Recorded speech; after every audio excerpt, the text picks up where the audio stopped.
and I don't know, also in Latin America, but good night in Europe and in Africa, and good morning. Maybe it is good morning in Asia.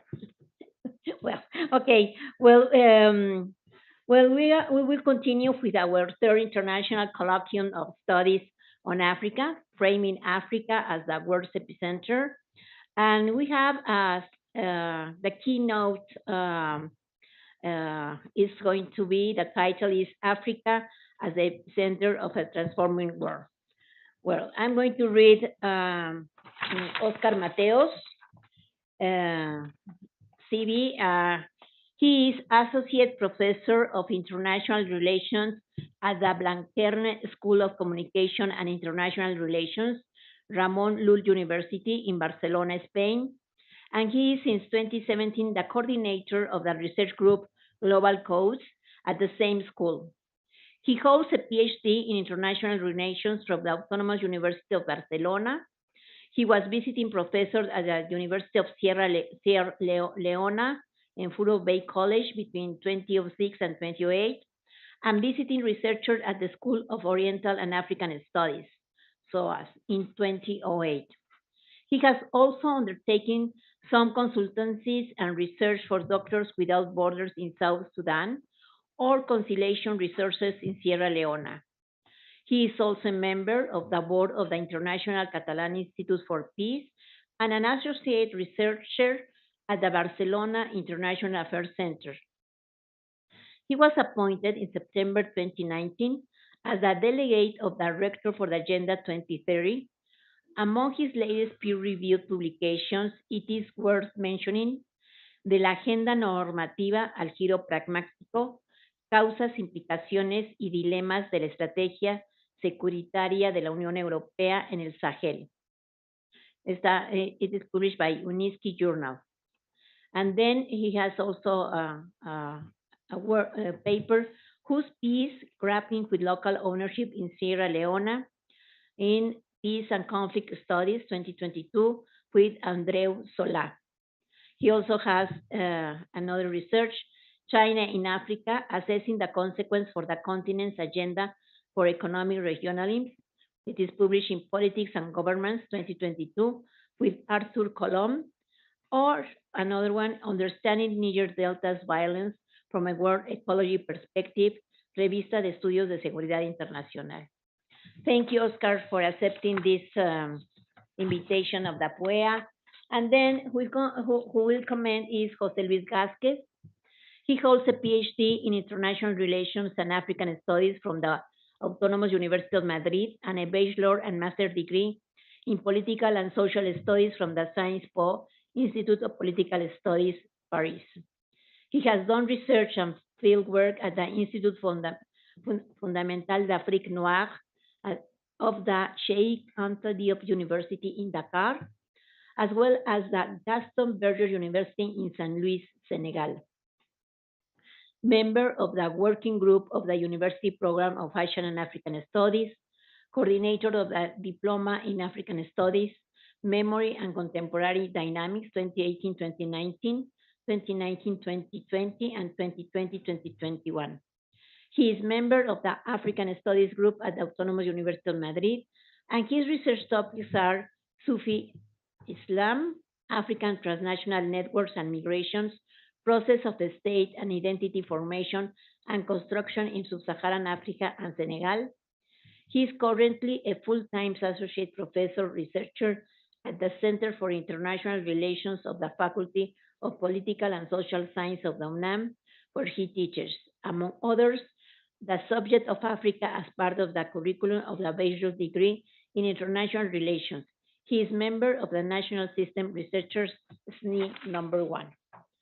Well, please, Professor Óscar Mateos, the floor is yours. Thank you so much. I had a presentation. I don't know if it's available here in order to pass the slides. Well, first of all, thank you so much. I'm really happy to be here.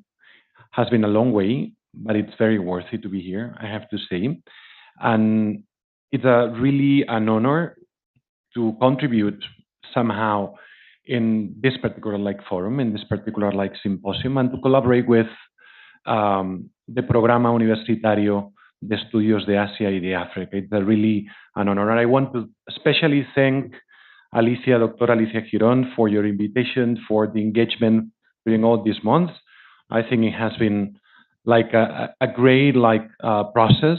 And also thank to all the program, all the assistants, all the people that have been, the students that have been engaged somehow or other. And also to my colleague, José Luis Gázquez, we also share like some forums and some spaces in the context of the African Studies Group in Madrid and in Spain. And I think it's great to be here.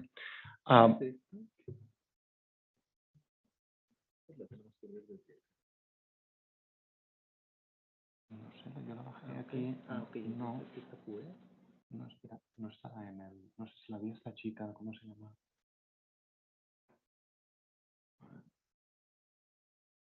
No sé dónde está. It's not there. Maybe it's this one? Okay. Here it is. Yeah. ¿Y cómo se hace para pasar? Pero, ¿ahora pasó? Great. So I'll try in the following minutes to challenge you a little bit. It's late in the morning, it's afternoon in fact. In Spain, my kids are already sleeping. So I know that we have been in a long like morning discussing very interesting like presentation. So I'll try to somehow challenge you a little bit with this title that you provide, which was Africa at the Center of a Changing Global Reality. Because the first question that I'd like to discuss with you is the fact if Africa, in fact, is at the center of a changing like global reality. It's undeniable, I would say, that what we are like all going through globally, it's in fact a very important and intensive like changing global reality. I think that we need to understand today, this morning, we have been talking about the pandemic, but we need to understand the pandemic as just one more episode in a context in which many authors have been discussing the extent and the scope of the structural transformations that are like taking place in the last 2 decades in the context of globalization. And here we have different like concepts that very like prominent authors have been using, like the idea of a paradigmatic transition, like a kind of transition between two paradigms. This idea of overlapping crisis. All in all, somehow they are like pointing out this very particular like current like moment in which we are like all going through like the overlapping of 4 main crises. And this is one of the main like aspects that probably have to be like considered. These 4 like crises somehow have a very strong like nature, and one of the most noticeable aspects is that they are like coinciding in time. We are like going through a climate crisis, a social crisis in terms of the growing internal inequalities all over, both in the global north and in the global south. Of course, we are like going through a very like prominent democratic crisis, as many authors have been also challenging, and of course, the crisis of a liberal order. This means that we are also in the middle of a global transition of power in which the Eastern Asian countries are also like somehow shaping global dynamics. All in all, what all these crises are like showing us, and the pandemic intensify in this regard, was the interdependent nature of our global reality, which is something that we need to take into consideration. And here, I think it's important to go, for instance, to this like painting in Buenos Aires that says something which I think somehow is key also when we look at the Africa reality.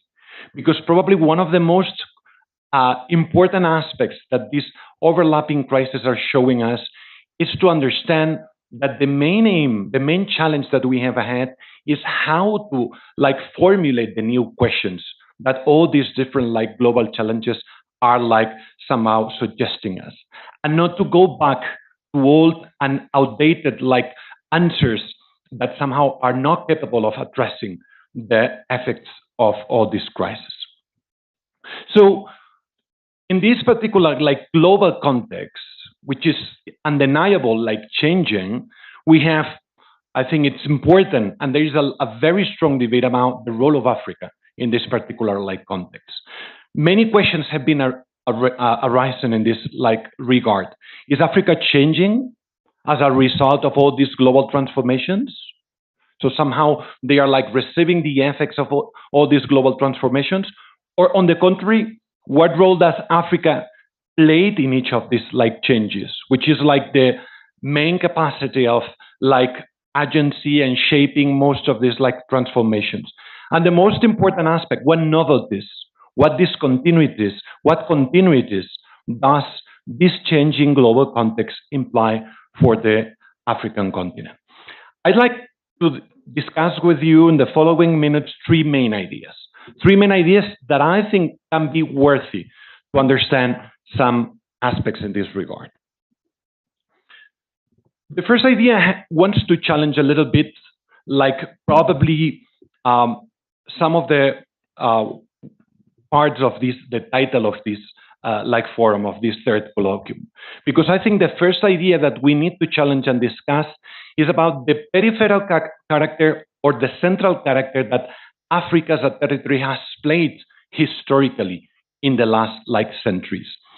In this regard, I think that we need to challenge the peripheral like idea that Africa is supposedly to have in international relations in the last like century.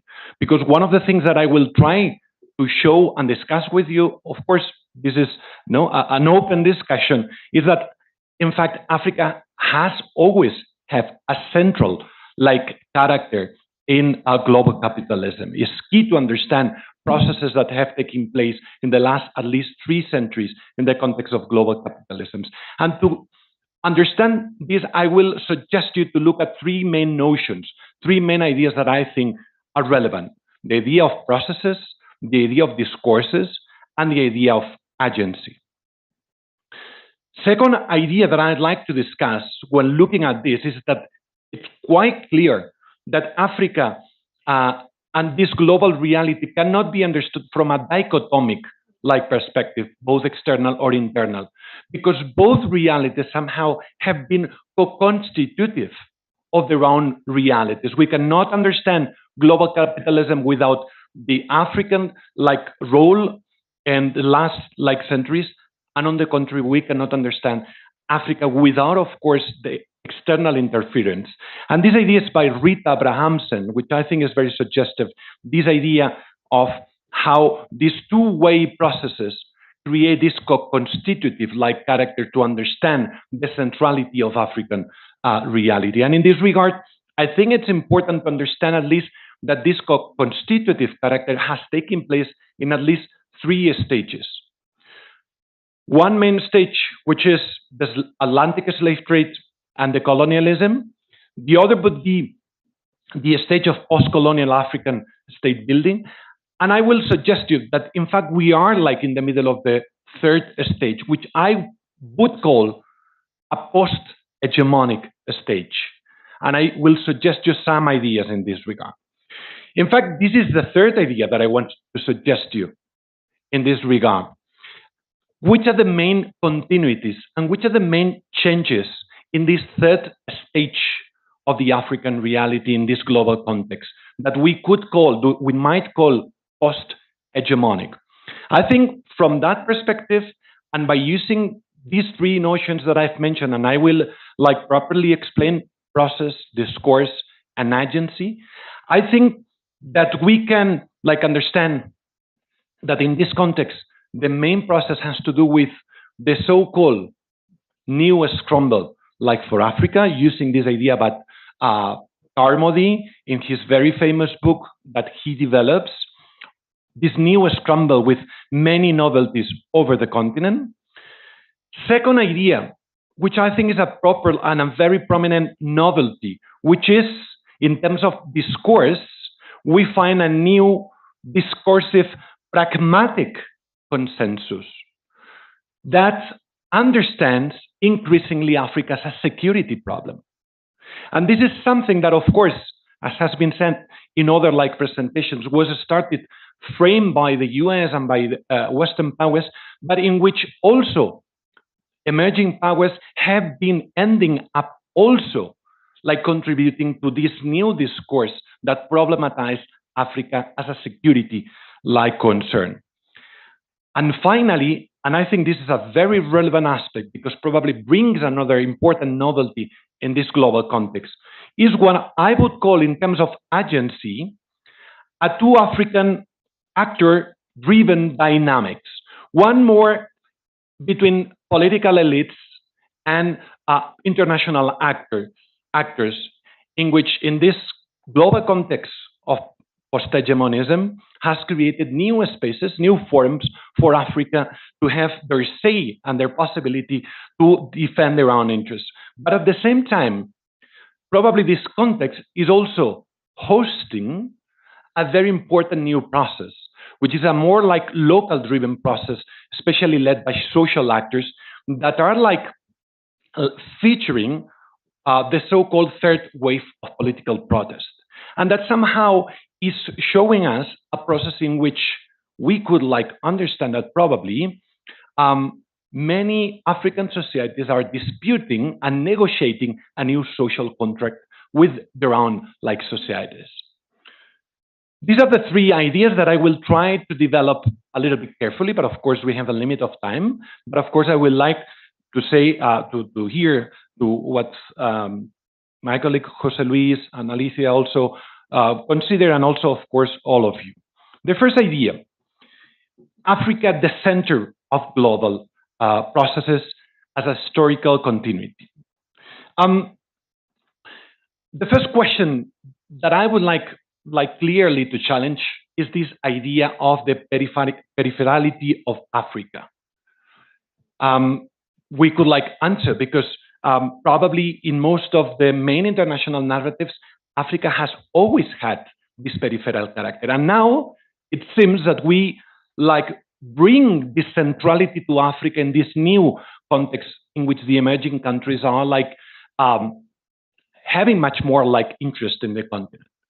But I think that based on elements that have played a kind of subtle but a very powerful historical role in shaping imaginaries of Africa, we have to understand that the discourse elements has been the first important pillar in this international narrative to create this sense of peripherality of the African continent.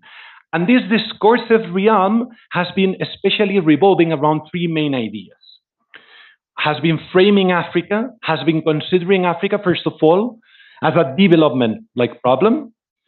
Of course, as a moral and a civilizing responsibility, the very famous white man's burden by Rudyard Kipling. And also, and this is very important in this racist mindset that has constructed Africa as a marginal place in international politics, has considered anything that could come from Africa as an exceptional or as an exotic aspect. I think in this regard, it's important to go back to understand how we have, how this international discourse, especially led by many international stakeholders, have produced this particular knowledge, which has become very powerful in shaping the imaginaries of public audiences. And basically, we could deconstruct this idea by using very interesting and suggestive ideas, for instance, by Edward Said with this idea of the othering, which somehow invents the others as a difference.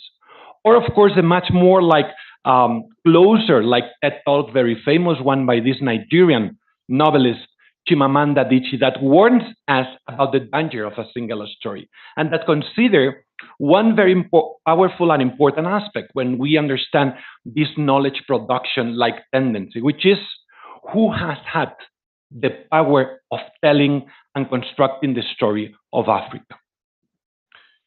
But the other aspect that has been key in understanding, like why we have somehow accepted till very recently this peripheral character of Africa, on one hand is the discourse and the way discourse and knowledge production have been constructed, but the other aspect has to do with agency.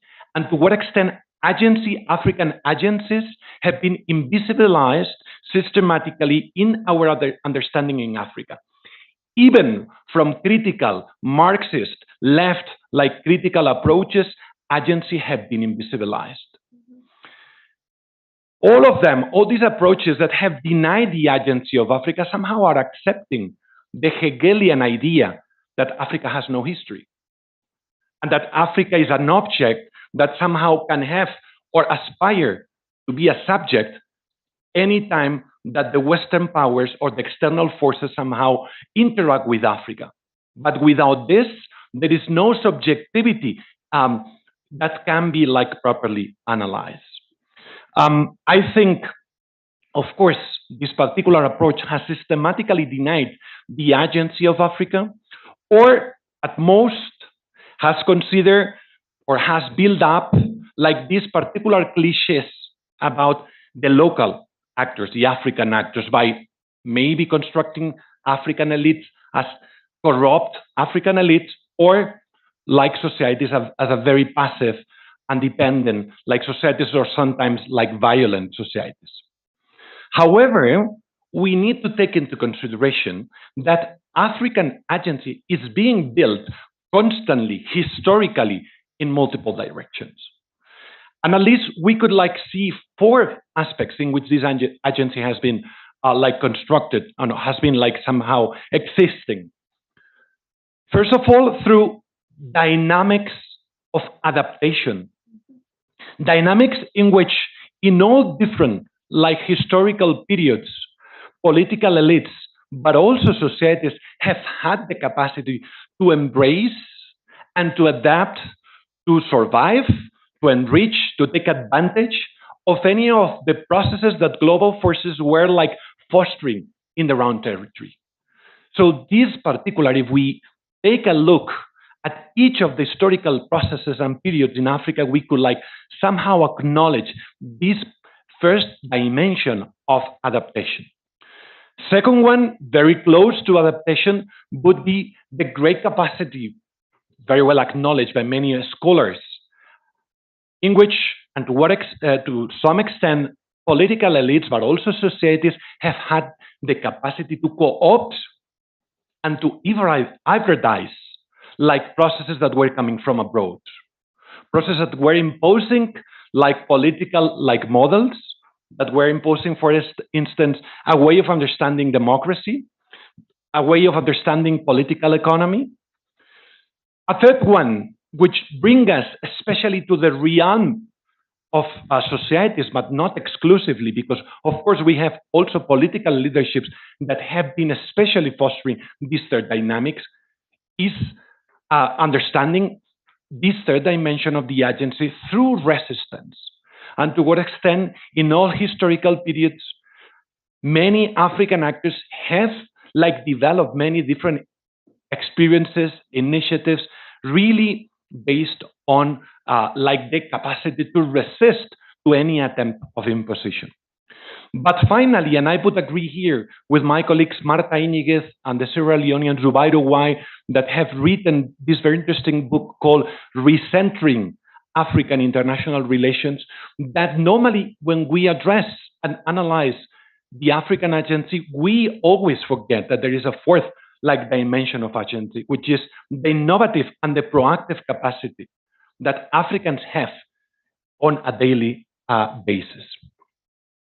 So by acknowledging these dynamics, and I put this picture, which I think is especially like relevant, it's in Senegal, the Yanamar movement, to me, one of the most interesting social movements that have taken place in the last decade in Africa. There have been many, and one of them has been in these days, in Sudan in the last 3 years, which has been especially like relevant.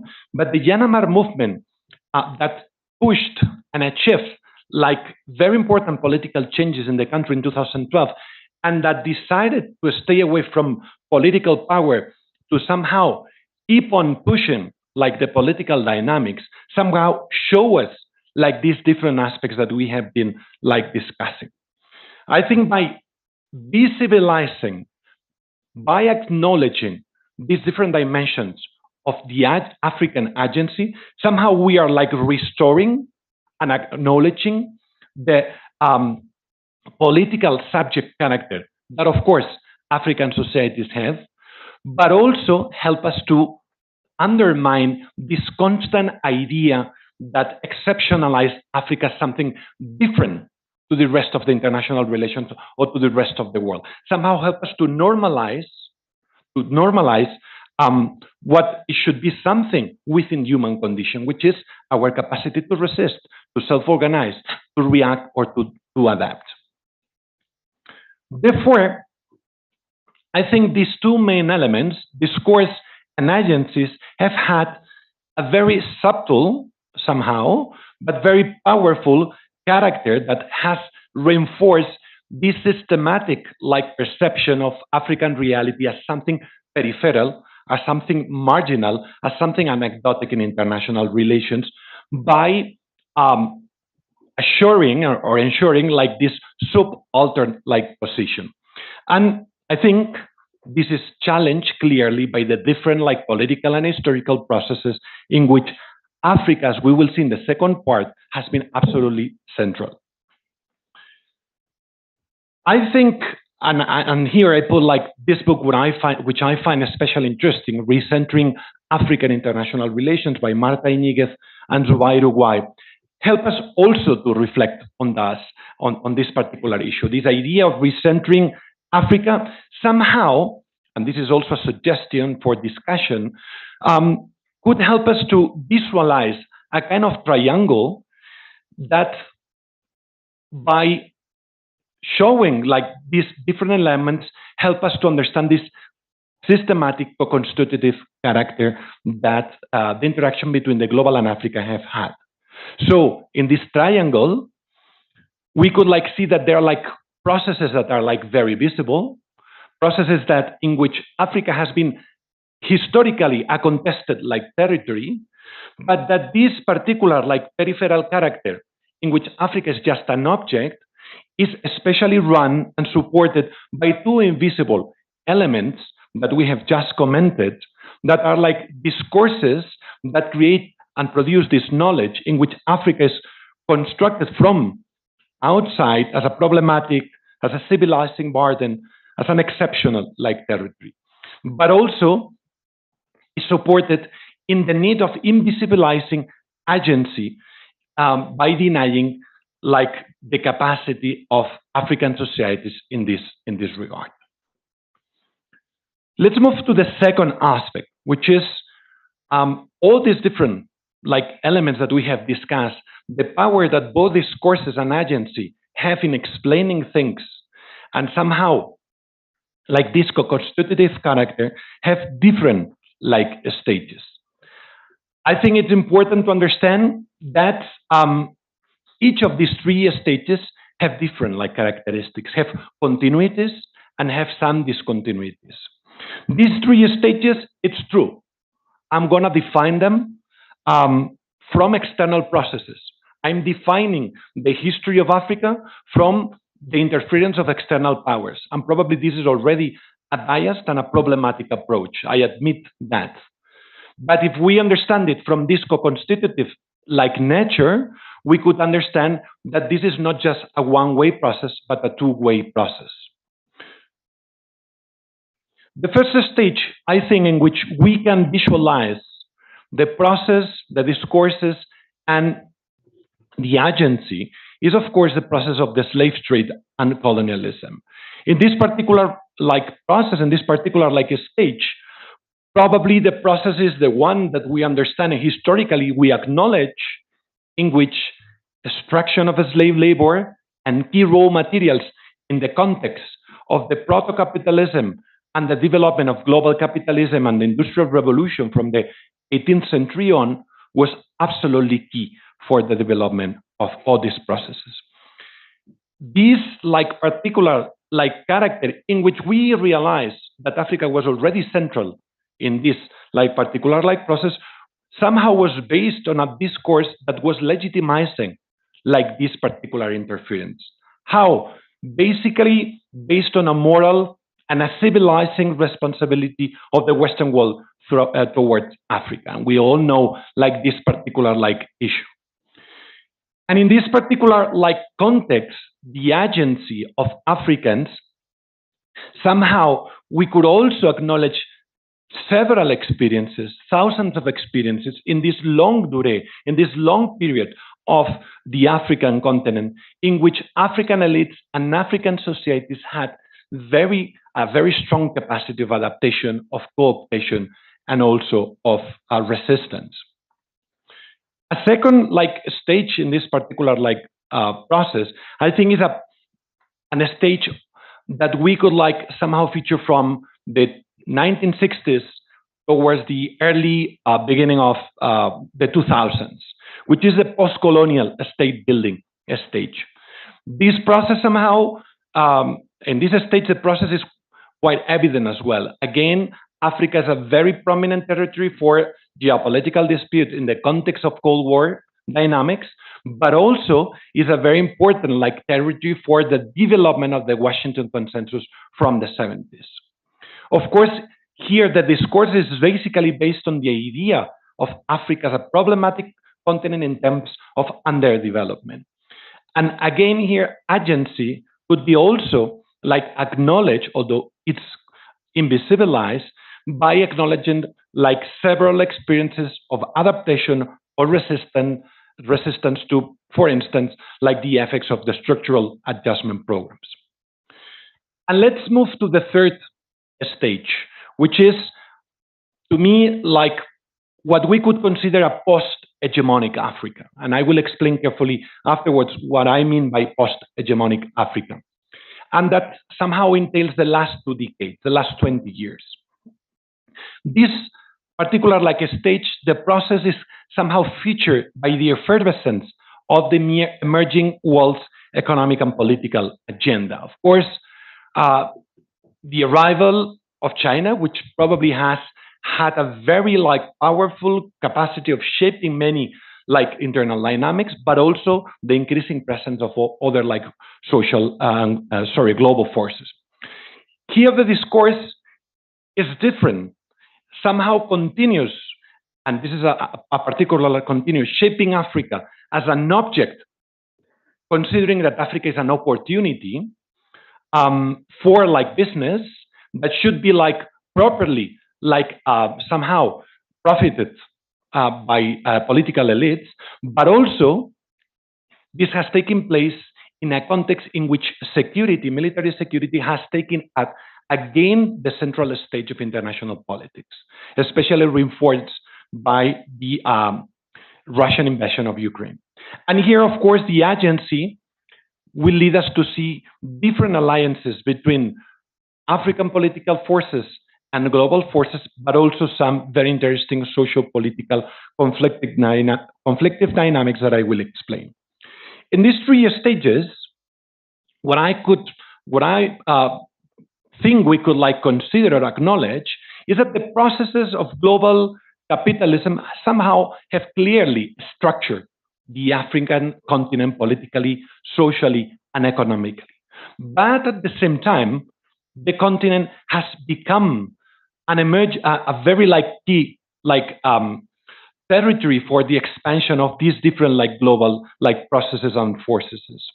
But what we cannot deny, and this is like this other way of understanding this agency capacity that African actors have, is to what extent African political and social actors have been capable of modifying, of adapting, or resisting from and through many different like experiences and ways, but also creating new spaces for social redistribution in a context of scarcity, of neoliberal like effects, so on and so forth. Therefore, this second like point somehow, to me, like reinforces this idea that I've been suggesting from the very beginning, which is the continent's centrality in international relations as a continuity, and not as an exceptional period of African history in this particular context. I think Rita Abrahamsen put it in a very suggestive way. He says, we need to study Africa as both a place in the world and as a place of the world, taking account of the uniqueness of place and its simultaneous globality. Abrahamsen is one of the authors that has been discussing particularly this idea of the co-constitutive character of the globality and Africa. And finally, let me suggest you some ideas also for the debate, which is trying to understand if this third stage of this co-constitutive dynamic between the global and the African is bringing us some sort of novelty, or it's just merely reproducing some dynamics. What I will try to suggest is that there are many continuities, but to me, probably this particular post-hegemonic context is a context in which we can find some interesting novelties that could lead us to many interesting new dynamics in this particular interaction. Why we understand, or why we could understand the particular context as a post-hegemonic. Here I'm using the literature that is increasingly discussing the changing reality in international relations. And it basically has to do with the rise of the global south in the last 20 years, specifically in the last 15 years, but also, and I think this is important, because if not, it would be a very a state-centered view of the African reality.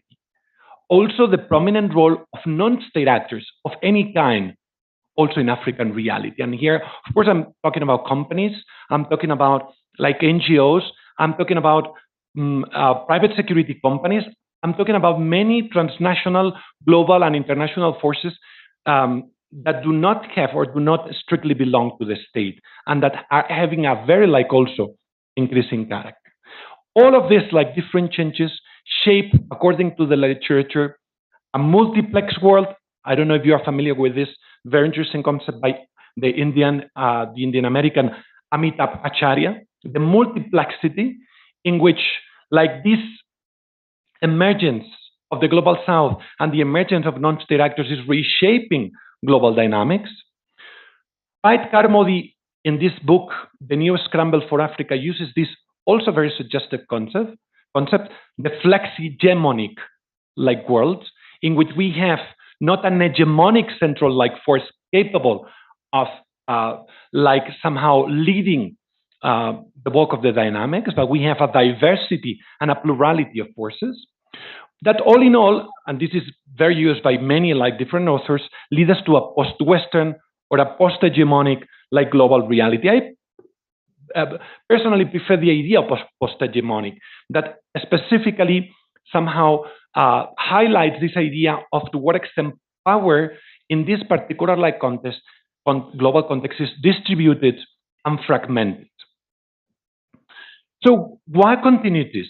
What discontinuities does this post-hegemonic context imply for the African continent? I would say that in terms of process, this particular context has been framed, I don't know if in a convincing way or not, through this very famous idea of the new scramble for Africa. The second historical episode in which external global forces are somehow disputing and running for dominating especially the raw materials of the continent. This is the idea that, for instance, The Economist, and we know how controversial the front pages by The Economist have been in the last years, but also many scholars in the literature have been assuming this idea of the new scramble for Africa. If we assume this idea that there is a new competence, a new dispute, a new emerging interest, which is not exclusively Western, but that is global, probably we can see three main dynamics in this new scramble for Africa. There is an important economic interest, has been said this morning, enough, based primarily on resources and land, and in which the emerging countries, but also Western countries, but also companies from the global south have been especially active in this regard. There is also a geostrategic interest that goes beyond the economic interest and that understand Africa as a territory in which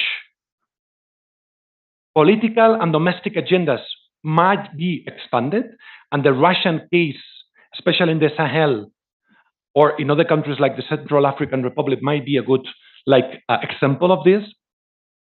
And there is a third type of interest, which might be the diplomatic interest, which is something that, for instance, countries like China, countries like, for instance, Russia or Turkey have been especially interested in understanding that the continent is not just merely a territory of raw materials. It's a continent that somehow represents 54 votes in the UN General Assembly.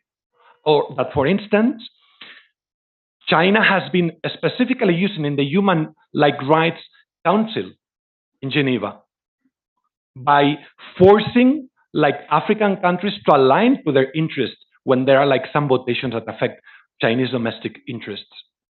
So this diplomatic interest, this particular dimension is also interesting. I would say that somehow in this context, in this process, the first two dimensions of this new scramble for Africa, the economic interest and the geostrategic interest, are usual suspects, are somehow continuities that we have also could acknowledge in the last 2 centuries.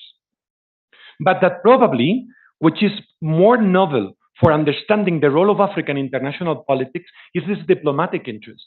Understanding that Africa also has a much more diverse capacity of negotiating with many other international stakeholders. And a second aspect, which I think is also a continuity in these 3 stages, is that somehow this post-hegemonic context creates winners and losers in Africa. People that are benefiting politically or financially from these processes, but people that are especially losing from this. For instance, people that are being expelled in the process of land grabbing that in many countries are experiencing in the last years. A second aspect, it would be in terms of discourse. I would say, and this is also a kind of suggestion for debate, that Africa nowadays is less constructed, and that would be a rupture, that would be a discontinuity, is less constructed as a moral and a civilizing obligation of the external forces. This is my impression, but more as a problematic space in terms of security, and this increasing nexus of security and development. If in the 90s, the main concern of the international agenda, the Washington Consensus, was the idea of the underdevelopment and to expand neoliberal policies to make these countries have the possibility of developing, this particular development today is somehow conditioned to the idea of security. And therefore, there has been a securitization of development. And another novelty in this particular regard is that this is not an exclusively Western discourse. This is something that China, that Russia, and many other countries have been increasingly embracing. It's true that China was at the very beginning very much acknowledged by the non-interference principle. But gradually, China, also due to the fact that it needs to defend their different domestic interests in the continent or by other reasons, has been embracing this security concern or this interpretation of Africa as a security problem. I think that this takes place in a very important turn change that has taken place in international relations, which is what many authors call the strategic or pragmatic turn, which implies that, for instance, has led to the European Union to gradually withdraw from its traditional normative agenda, much more based on human rights, on democratization, and embracing this new pragmatic, strategic turn that somehow lead the European Union to play a much more political, a much more hard power role, especially in Africa. No? And if we look at the Sahel crisis, it's especially interesting to understand this shift. Therefore, the novelty to me in this second aspect in terms of discourse would be that this has created a consensus. This has led to a particular consensus in the global agenda that increasingly understands Africa as a problematic security concern. And finally, I think that in terms of agency, the post-hegemonic context is shaping or somehow hosting dynamics in different directions, which to my perception are also quite new. On one hand, and probably tomorrow we will hear a lot about South-South cooperation, these new South-South alliances, this re-articulation of the global South is a very prominent novelty for the African continent that somehow has eroded the traditional monopoly that Western countries had over the continent in the last centuries, and has led to African politics to choose among many different possibilities by creating different forums in which Africa has a much more prominent voice. But also, and I think this is an interesting aspect that we need to look at, this particular post-hegemonic context is hosting a very interesting socio-political process in the continent.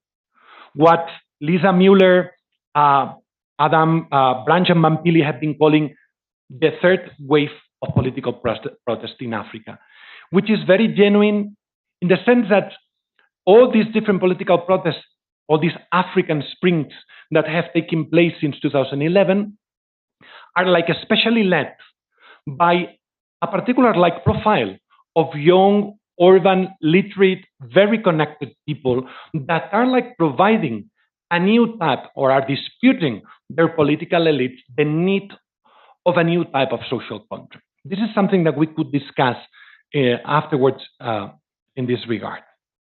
So I think this third post-hegemonic stage accounts for novel transformations in which the political subject character of the African continent, I think, has been intensified, and in which this subject is contested and redefined by the social actors and by the agency of these social actors. Final remarks. I think that, first of all, the centrality of the continent, it's undeniable that has been an historical continuity. And therefore, we could not fall in the trap of understanding this particular current stage as an exceptional context in which at last Africa gets centrality in international relations.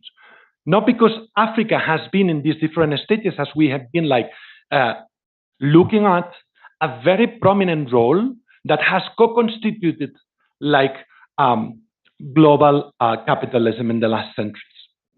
But it's true that the conditions shaping the current third stage, what I've called the post-hegemonic context, might bring important novelties for the African continent that we need to discuss and we need to understand.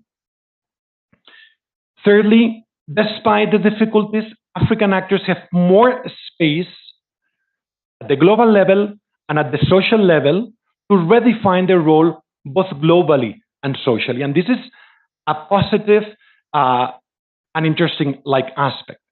And fourthly, I think all of these aspects are important for the continent because they widen these spaces of construction as subjects and help us to somehow meet with the idea suggested by the Senegalese philosopher Felwine Sarr in this very interesting book Afrotopia, in which he praises, and I quote directly from Felwine Sarr, this idea that Africa must rethink itself in order to put all the values and lessons learned from its largely traumatic experiences in their rightful place. Felwinsar says, Africa must prepare itself to rebuild its future from a new look at itself and not from the dioptries that history has incorporated into its own self-perception.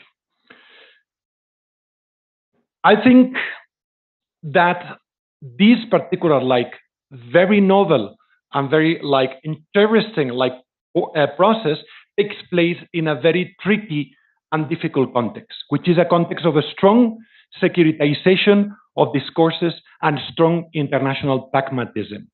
That, of course, will contribute with much more complexity and difficulties for all these African processes. I think that from the academia, from our perspective, our main challenge somehow should be making visible or unpacking or deconstructing the nature of all these discourses that construct Africa and somehow making Africa or making visible the agency of African actors. I think these two aspects will lead us to a more adequate understanding of Africa's complex reality. Thank you so much for your attention.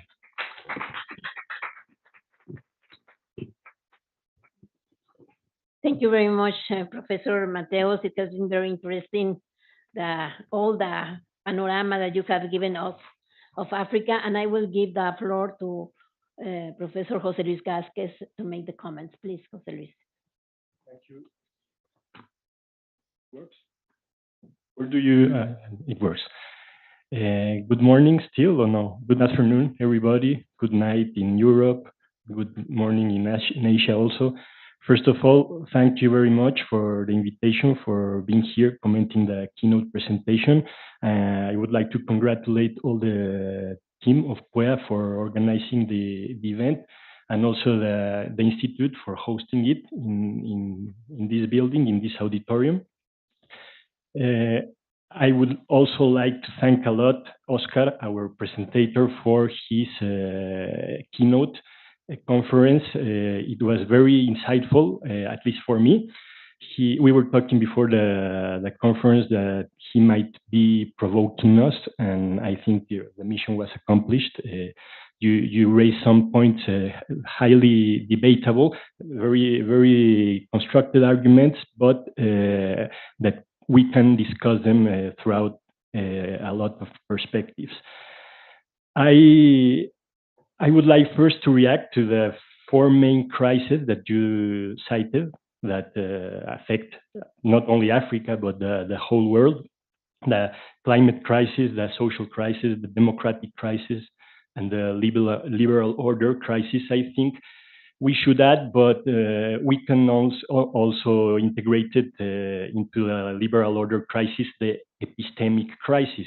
Now, how we continue to conceive some places of the world, especially the post-colonial space, not only Africa, the African continent, but also the other regions that were once subject to European domination, capitalist domination.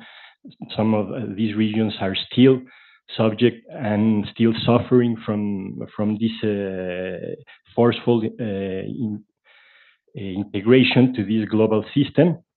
So I think the main, I would end my comments with this, but before, I think that the main crisis is a epistemic one, and the one that we are most able to tackle as scholars. I also love a lot your methodology, like presenting the processes, the discourses, and the agencies in all these stages that you have analyzed. That I have to say, because I come from an international relation background, that they are very telling, these stages that you analyze, because they are very absent from the study of conventional international relations. The whole slave trade period is treated, as well as the colonial period, is treated in the mainstream IR as epiphenomena, or historical processes that are not worth studying in depth. unlike the relationships between great powers that has been always the mainstream of this discipline. And this, with your presentation, we have seen that Africa has always been center of this historical period of humanity. The capitalist system was born out of this slave trade, and it doesn't have the place it must have in the syllabus and all the programs of international relations. And I think that this representation of Africa and the Africans is still very present in all circles, in academic circles, but it's more present even in more in texts of more diffusion, like the New York Times or the Economist, no, or even presidential discourses. No, we can recall it was not long ago. It was, I think, in 2011 when Nicolas Sarkozy gave a discourse at Dakar, the capital of Senegal, where he was in 2011 he was still affirming that the Hegelian stereotype of African history was valid, that the African being has not still entered the modern history. So we can see that there's still a big continuity, I think, in representations in all circles. You talk about, you cited a work. I would like to know if you can explain a little bit more about the main ideas. The book called Recentering Africa. I understand the need to make more visible these African epistemologies and visions and representations. But I think still that it runs the risk of reading the world through what was already posed by the Afrocentrism discourse, no? The idea to put the African continent, because everybody comes from the African continent at the center, no, of thought, of systems of thought, theory making, theory construction. I think it's problematic to recenter Africa. I would be more inclined to adopting methodological positions such as decentering Europe, no, provincializing Europe. I don't know if I spell it correctly. The idea of Dipesh Chakrabarty, for example, no, provincialize Europe, not making the African continent central, or as one of several centers, not the only one, a very important one, but not the only one.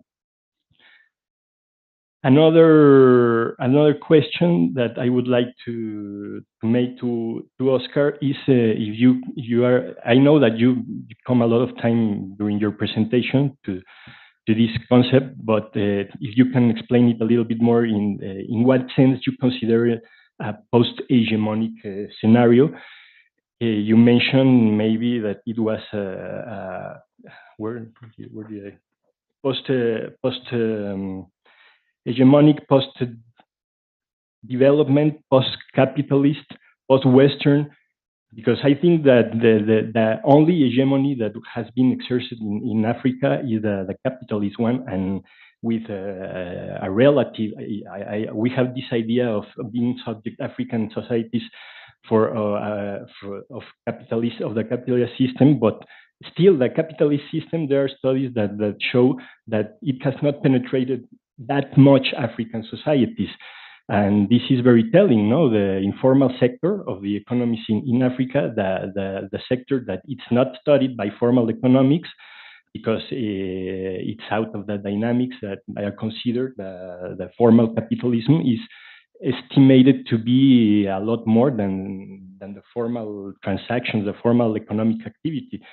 So I would like to know, how do you conceive this concept of post-hegemonic transition, if it's a post-state transition, a post-capitalist, post-development, post-Western transition.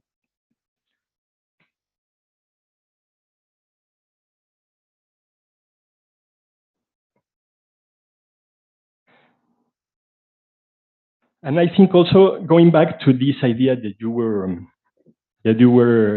presenting us, that Africa maybe nowadays is less constructed as a moral or a civilization problem for the Western civilization.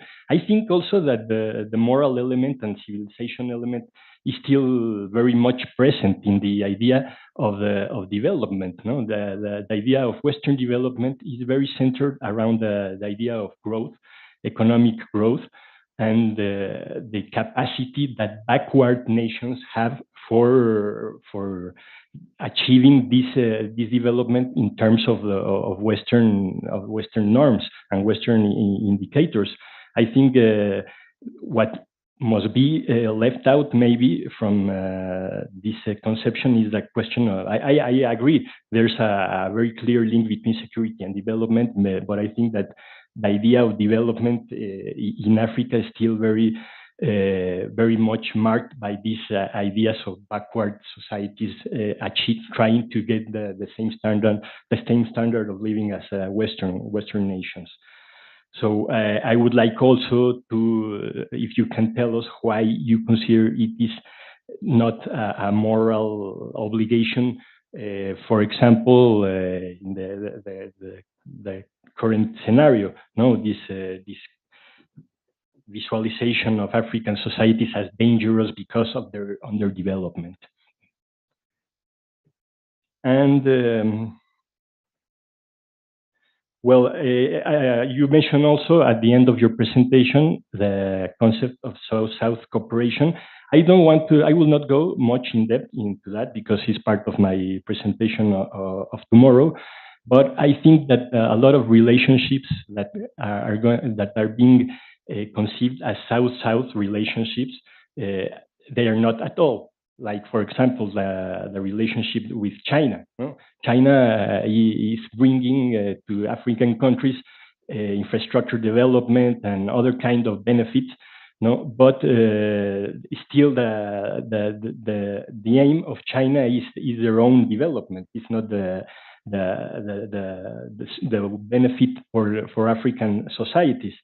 So I am not convinced of conceiving China as a South actor in this new scenario because of basically of the asymmetry of the relationships that are established among the African countries and China. Other example is Brazil. Brazil is in theory, it's another country of the South that would be engaged in theory in more horizontal relationships with other southern nations. But we have seen also that Brazil's presence in South Africa, in the countries were formerly colonized by Portugal, that they are intervening in a pretty Western way, in a pretty asymmetric way in Mozambican societies and in Angola with their projects of development. So I think South-South cooperation and even the countries that are considered to be of the South, this whole conceptual and theoretical apparatus has to be problematized in order to keep this concept of global South, all its subversive, disruptive potential to other notions, conventional notions of social theory, and especially in IR theory. No? I think I'm convinced that it should be the place to start to change this image of Africa as a peripheral zone of the planet. Has to start with the way we study international relationships and place not only Africa, but Africa as a most important player of the global South at the center of the international dynamics. And through this re-envisioning of the place of Africa, also analyzing more depth what these previous stages have mean, no, for the possibilities of development of nowadays of African societies. I think that if these development hurdles in a very Western way are not they are not addressed and are not considered important, we are not going to be able to see an Africa more able to take its own decisions. No, I think that the first step then is to move this marginalization of Africa in the academic circles to the center of the analysis as one of several centers of the world, not the only one, a very important one, but not the only one. No, and I don't know. I will stop there, and maybe if there is more time, we can take another question or another comment. Thank you. I think you can make your comments, but I don't know if somebody would like to make a question, or if not, okay, go ahead. The floor is yours.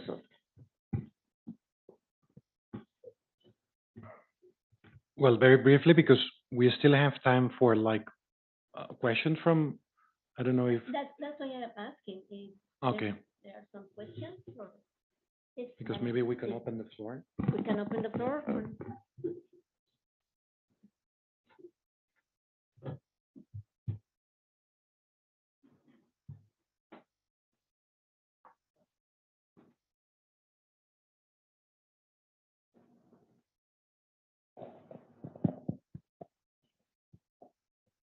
Good afternoon again, and thank you for the keynote speech as well as the comments. It's a very interesting discussion.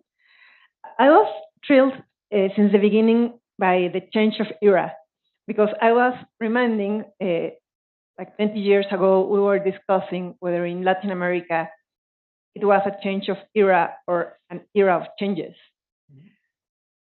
And it seems that we keep discussing this.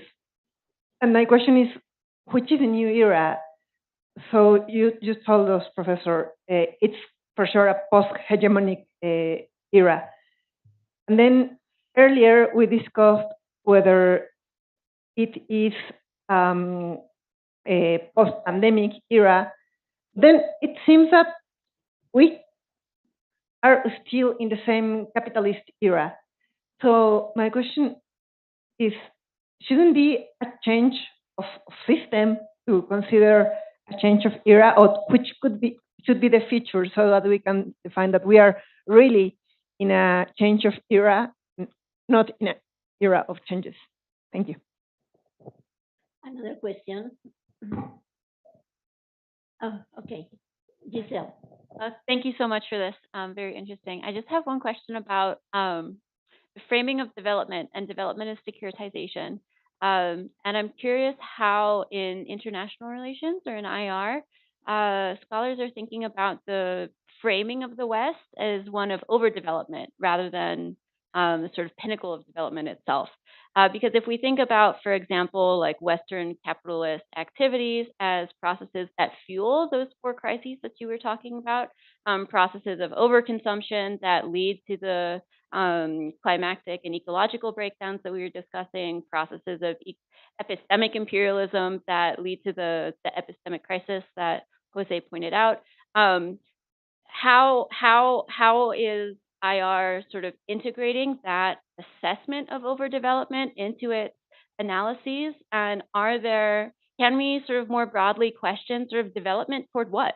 What is the sort of ideal of life or human society that's sort of implicated in these discourses and these practices?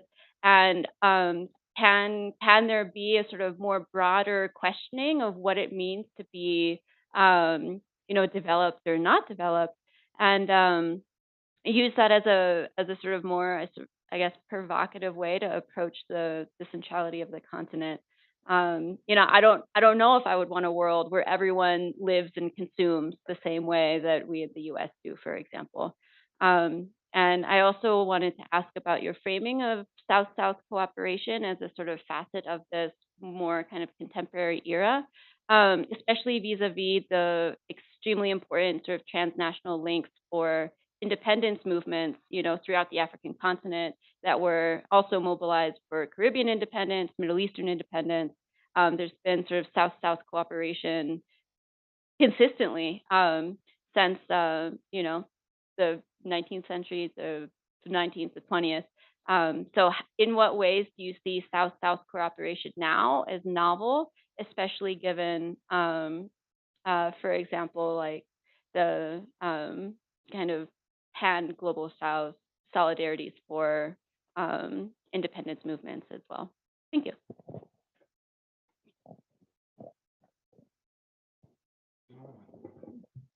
Oh, yeah, okay. Just want to follow up what Jose was saying earlier, and then in the morning, I think Adriana was saying when I pushed them to choose between the Western and China, she mentioned none because all of them they have their own self-interest. So instead of in terms of redefining where Africa should be, we should focus on how can they do it? What's their process? Instead of all the Western countries, they have their own interest. You can call it Russia, Brazil, or any. The question for African countries is how to build or how to push their own narrative and express their own interest. So far, they could not because the ball is not in their court because they have to go to Western countries to beg for money and for everything. So right now, how to make sure that is how to stand by themselves. For example, Ukraine crisis, African countries are looking for, okay, there is no wheat coming from Ukraine. So they have to go to around the world to get wheat. And then Western countries push their agenda when they give you the wheat. So it's how to create a self-homegrown narrative from African countries is a challenge. They can be central or periphery. That's not an issue. The issue is how to stand by themselves. What should they do? Can they say, okay, Western countries back away, China back away? I think it is hard at this point to say, you guys go away, I can do by myself. So we have to find a way where they can stand by themselves. I think that's my question. Thank you. Okay. Okay, so I'm going to make a question. No, while you were talking, and you put in your paper the slave. Can we say that Africa, the slave has been the base of the contemporary capitalism? Can we say that? In understanding a slave, not only the social reproduction of the working force, but also all the commodities that they export. Can we say that from that this part, the game or Africa plays a very important part of the contemporary capitalism until today? Well, I was just, I don't know, but okay. Well, thank you so much for these very interesting comments because I think this is food for thought in the sense that my idea was coming here with ideas to share with you because I'm not 100% sure about many of these ideas. So it's great to share like these ideas that we acknowledge all that are like taking place in a changing like context, no? And that we are like trying to interpret and understand the meanings of some of these like processes. I will try. There are like many. I don't know if we have time or how. I think you have 10 more minutes. Yes, I will try in these 10 minutes to tackle like these 7 or 8 questions that together with José Luis and the rest of you suggested. First of all, you mentioned an epistemic crisis. I think that we could consider, I would consider that there are like 2 kind of dimensions of this epistemic crisis. One epistemic crisis belongs to the crisis of the liberal order. in the sense that the centrality and the hegemonic capacity that the liberal or the Western countries had in producing knowledge is nowadays challenged by the changing role that other like social forces in the global south, non-state actors are acting. So assuming that we are in a post-Western, post-statist, like international or like global order, I would say that yes, the capacity that the Western world has to produce knowledge as the only valid like knowledge is challenged, no? But also, I think that there is an epistemic global crisis, which somehow assumes that most of the effects of all these overlapping crises that we are all like going through, we do not really know how to tackle them. So there is like an epistemic crisis in terms of solutions to the problems. That's why I was playing with this idea of, first of all, probably globally, the main challenge is to properly like frame the questions, because what we are like doing is just like reacting with outdated answers to problems that are posing like very new structural situations. So I would say that yes, there is a liberal epistemic crisis or a Western epistemic crisis, but at the same time, there is a global epistemic crisis that leads us to acknowledge that we do not really know what to do. And the pandemic probably is the best exercise. But also, probably I have to admit one aspect that somehow is addressing one of the questions, which is from the global north, we have a very difficult like capacity to go beyond an ethnocentric way of thinking. Although we use post-colonial like approaches to think reality, somehow we are like so much trapped and shaped by a way of thinking reality that tends always to be ethnocentric. And I cannot deny and I cannot avoid, despite I try to stay in touch, to dialogue, to understand what many post-colonial authors are saying, but at the same time, I admit that, for instance, like the centrality that we have provided to the pandemic by considering that could be a turning point in international relations, somehow is a very ethnocentric like understanding of reality, because somehow uncertainty is something that cross-cuts the lives of thousands of millions of people on a constant basis. So yes, I think there is like a kind of very growing anxiety from the global north in understanding or in perceiving that the transformations are affecting a way, a position in the world, and a particular like way of life. No. Second aspect that you mentioned that I completely agree, which is those that belong like to the international relations field.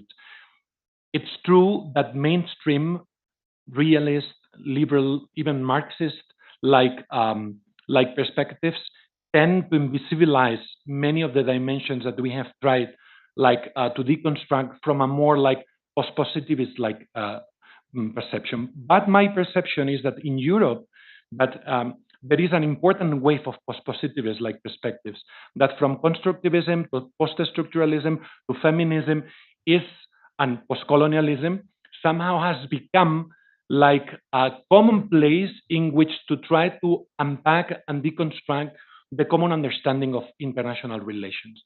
I don't know if this is the case in, for instance, in the North American scenario, because my perception is that North American scholars, and basically I mean United States and Canada, probably are still so much like based in international relations field in the mainstream positions and feel so much like kind of they consider that they are like biased or simplify all these post-positivist like perspectives that in Europe are like somehow mainstreaming and becoming an important place of understanding. The idea, the third aspect of recentering African international relations, I understand what you say, you know, about we do not need Africa to be central in order to understand everything from this Afrocentric like perspective. What I think these authors, Rita Barahansen and many others, have trying to like somehow support is this idea in the second point I tried to develop, which is like the co-constitutive like character. And I think here I didn't have time to develop it, but from the political economy, she develops one interesting idea, which is the idea of global assemblages, and how global assemblages, from an historical perspective, are global forces that do not belong to one or another particular latitude, and somehow are like plural, decentralized, and fragmented. And these are the ones that somehow interact in a complex way and in a historical like process have co-constituted the global capitalism in which Africa has a prominent role, not a peripheral or like a marginal role. But I would agree with you with the idea of the centering Europe in this idea. The post-hegemonic scenario does not mean that it's a post-capitalist scenario at all. Post-hegemonic is basically using this idea that Acharya and many other like authors in what today is called the global IR, global international relations, are trying to defend what I said, the emergence of the global south along with the prominent relevance of non-state actors are somehow, yes, shaping a much more post-statist world in which national states are not the only ones that are shaping global reality. And yes, a post-Western world, this is very clear, especially with the ascendance of the Eastern or the Asian-like countries. So by post-hegemony, we mean like this diversity, plurality, fragmentation of forces that somehow, in a very asymmetric way, because of course, if we assume this complexity, this particular process takes in a very asymmetric way, in which we could acknowledge that there are like still actors like China or the United States or big companies that have very like strong power in shaping these dynamics, but that share like a scenario which is much more fragmented. And therefore, power is not confined in the hands of a one particular like power, like it was the case, for instance, in the 90s, in which we call the unipolar world that was led by the United States. No? So by post-hegemonic, we realize that we cannot even conceive that we're in a bipolar world or a multipolar world, because multipolarity probably is also constrained to still a very statist way of understanding reality, but to a more like fragmented, diverse way. But this is, of course, yes, an idea that many scholars are like suggesting, and that I think somehow is defining reality now in this regard, and that it makes sense.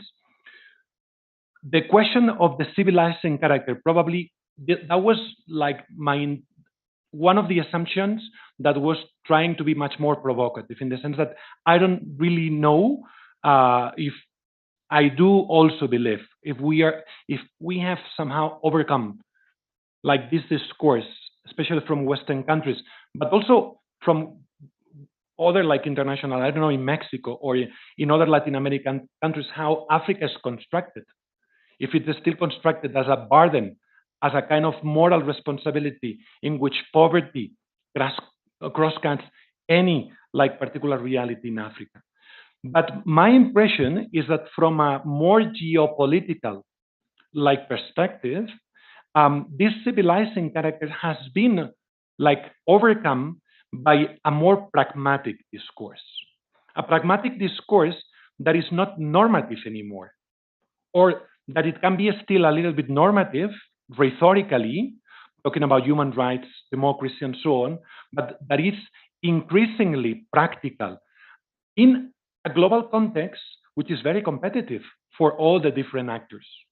So by assuming all these actors that Africa is a territory of interest for all of them, but that at the same time is a very competitive territory in which there are like many agendas like intertwining, at the same time, this civilizing like character of the discourse is not necessary anymore. It's much more pragmatic. And that's why I was putting the example of the European Union, because especially in the global gateway like framework, which is the framework that somehow shapes the foreign policy of the European Union in the last since 2016, it's very clear that there is like a kind of attempt to embrace this much more like pragmatic or strategic turn. And therefore, renouncing to like this traditional normative agenda that was like something that featured the traditional role in the last century of Europe in Africa. No? And in this context, the idea of, or the discourse or the concern about security has, to me, a very important centrality. Because if in the 90s Africa was constructed as a problem of underdevelopment, but an underdevelopment that was not dangerous, that was an internal process that Western countries had a civilizing responsibility to amend, from 2001, from 9/11, there is a growing and increasing process in which underdevelopment has become a problem of security, because it's conceived that underdevelopment leads, for instance, to jihadism, to terrorism, to migration, to things, to problems that can be concerning, not just for the Western world, but increasingly, that's why I said, this is an increasing consensus, especially if we look at China. And finally, you said the issue of the South-South, no? Well, I think I would place, and this is not my field of, but I think that at least rhetorically, China is clearly without the South-South like dynamic. And I think with this, I also tackle one of the questions that Gabriel suggested, which is the South-South cooperation novelty. I think that there is a re-articulation of the global South that probably has some similarities with the process of the non-alignment movement that took place in the 50s and the 60s, and that led to the G77, and that led to some very important processes that gradually got eroded from the 70s on due to the impact that neoliberalism had on all these like countries, that gradually somehow eroded the articulation of the global South in the post-colonial context. What we are like somehow registering now or witnessing now is a kind of new rearticulation of the global South with new, to me, novelties. In the fact that in the 50s and the 60s, it was a strongly political articulation of the global South. With in the context of Africa, of course, Pan-Africanism, but there was a global South discourse about the third world, no? Which was like framed in this particular issue. And it was a very political role. I think this global newer rearticulation of the global South, it has not or does not go beyond the neoliberal framework, and embraces the neoliberal like frame as the only way of understanding political economy. And I think this is novel because probably in the 50s and the 60s, yes, structuralism or theory of dependency, there were like political theories that from a Marxist perspective were much more framing and shaping these ideas. But I think that China is clearly like leading this block, and they play with this rhetoric like block. And what we have witnessed in the last year, for instance, in which ways the third world, this new global South, voted in the UN General Assembly for the resolution that the Western countries like raised around the issue of the invasion of Ukraine is very noticeable. Half of the African countries abstained. I mean, somehow voted against the resolution that Europe was like suggesting there. And they were like somehow aligning with China and Russia. And I think it's very clearly that they are like playing rhetorically, but also practically to rearticulate with new dynamics this global South. No? Vanya, you said the change of era. This is that we have been like listening to this concept since many years ago. It's true, and again, that might be one of the main problems, as I said, of ethnocentrism. Is anytime a crisis affects the global North, believe that is a turning point for the international order. No, but it's true that there are like somehow objective elements that, especially in the context of the fourth industrial revolution, for instance, with the erosion of the intermediaries, and other aspects that have to do with the changing nature of the global order, with the ascendance of the global south, this transition of global power that is taking place, or with the civilizing problem that the climate crisis is suggesting, I think there are structural elements that lead us to think that these structural transformations are shaping a new reality. You play with this, no? This is not an era of changes, it's a change of era. It's clearly depicting somehow a new international or global reality with very much shaped by interdependent transformations and challenges that affect the bulk of the humanity. And this is a slightly change of how the 20th century was depicting, which was basically a liberal order, hegemony. It was basically a state-led century. And I think gradually the 21st century, all these different symptoms and crises that we are witnessing are symptoms of this change of era. But probably I like this. I know that today it's problematic to talk about the concept of paradigmatic transition, which is a transition of paradigms, which plays with this Gramscian idea. The old world is not dying yet, and the new one is not born again. Well, somehow this, to me, is much more, probably fits much more this idea of paradigmatic transition, understanding that we are going through a transition, that a change of era. Gabriel also suggested the idea of overdevelopment, and I think I got your point, and I completely agree with you in the sense that, of course, there is a problem of overdevelopment. I mean, 80% of the natural resources are consumed by 15% of the population. And this is something that has been praised by the ecologic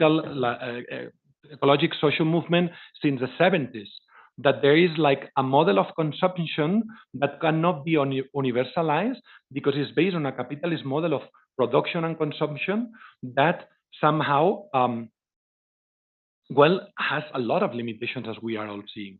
And what we have witnessed in the last 15 years is that many millions of peoples in the Asian countries have somehow incorporated to this model of life. And the problem is not that.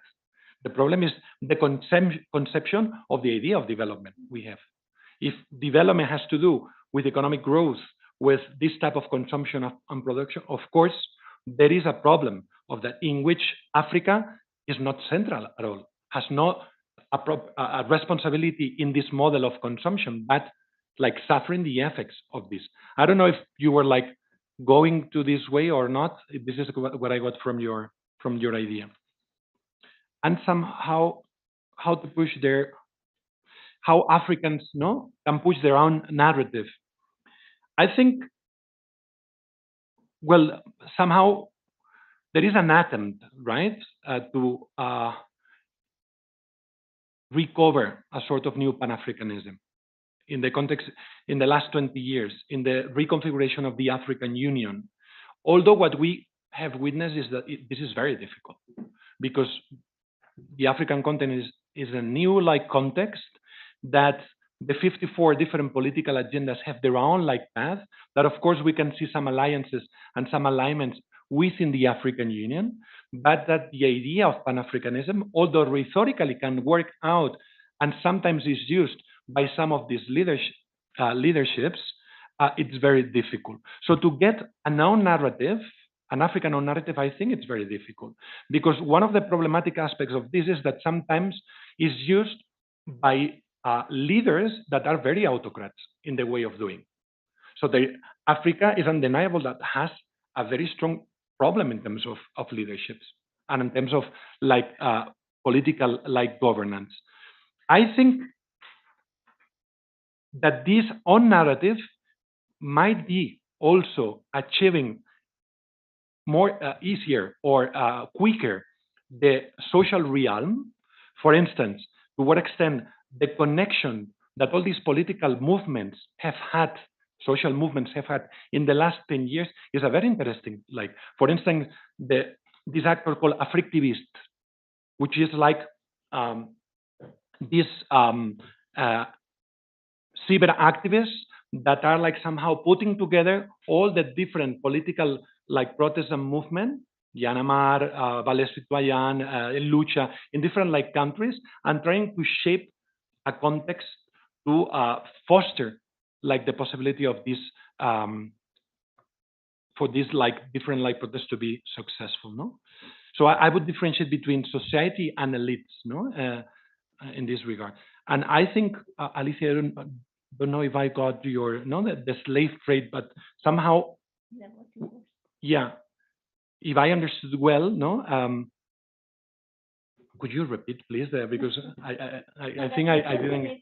Because I'm working right now the concept of social reproduction. Yes. So when you put in image of the slave, Yeah. African slaves, I think that slave has been part of the construction of the industrial revolution and of the capitalism. Yeah. So it is not all Africa. When you said it is the center, and it is Africa is not only the center right now. It has been the center of our history. So when we see a slave and we see how the industrial revolution and all the you need the working force to construct the industrial revolution.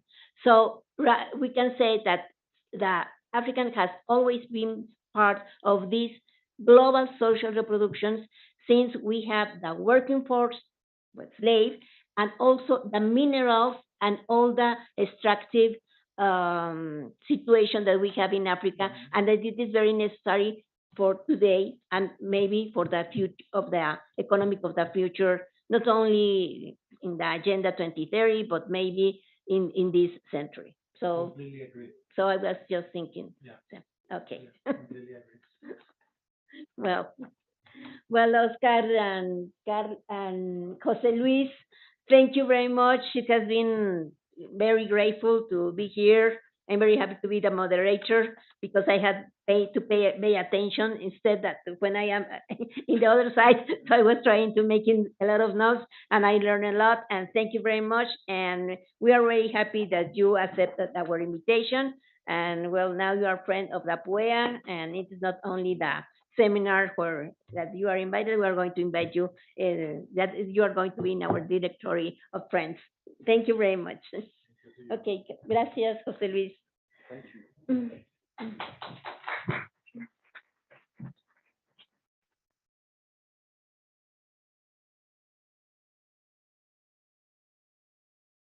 With the panel number 3, South-South Cooperation and Climate Change, we will have presenters from UMass, we will have presenters from UNAM, and the Autonomous University of Baja California Sur. Then let me remind you that we will have the earthquake drill, so we'll have a long pause. And then at 12:45, we come back with panel number 4, Economic Issues in Africa and Latin America and the Caribbean, Inflation and Poverty. And we will have presenters from pretty much from UNAM. Yes, all of them are local presenters. And that will be the end of Colloquium. So see you tomorrow, and thank you very much. And also thank you for our friends who are following our streaming.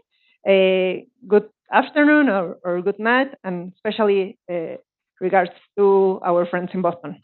See you tomorrow.